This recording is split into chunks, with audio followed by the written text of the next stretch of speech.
Now the serpent was more subtle than any beast of the field which Yahweh God had made.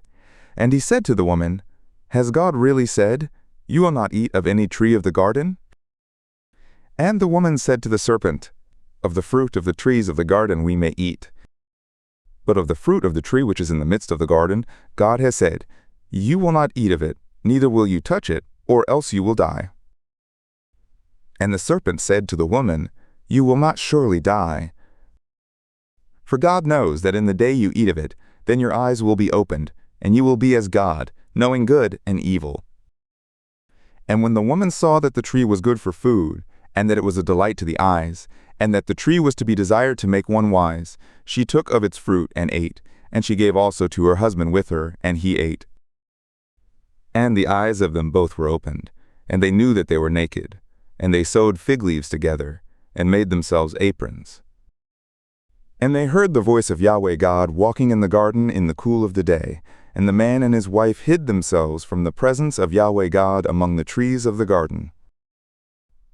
And Yahweh God called to the man, and said to him, Where are you? And he said, I heard your voice in the garden, and I was afraid, because I was naked, and I hid myself. And he said, Who told you that you were naked? Have you eaten of the tree, of which I commanded you that you should not eat? And the man said, The woman whom you gave to be with me, she gave me of the tree, and I ate. And Yahweh God said to the woman, What is this you have done? And the woman said, The serpent beguiled me, and I ate.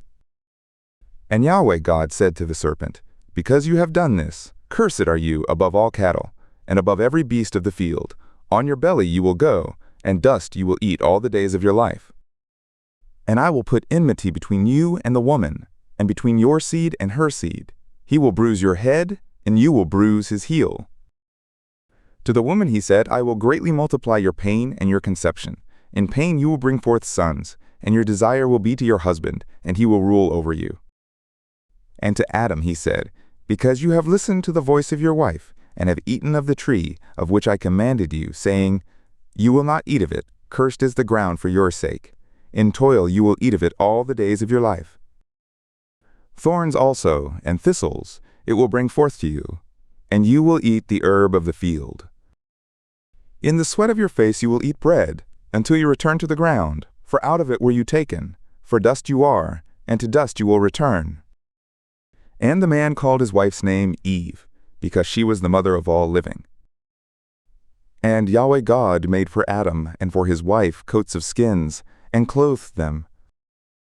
And Yahweh God said, Look, the man has become as one of us, to know good and evil. And now, so that he doesn't put forth his hand, and take also of the tree of life, and eat, and live forever. Therefore Yahweh God sent him forth from the Garden of Eden, to till the ground from which he was taken. So he drove out the man, and he caused the cherubim, and the flame of a sword which turned every way, to stay at the east of the Garden of Eden to keep the way of the tree of life.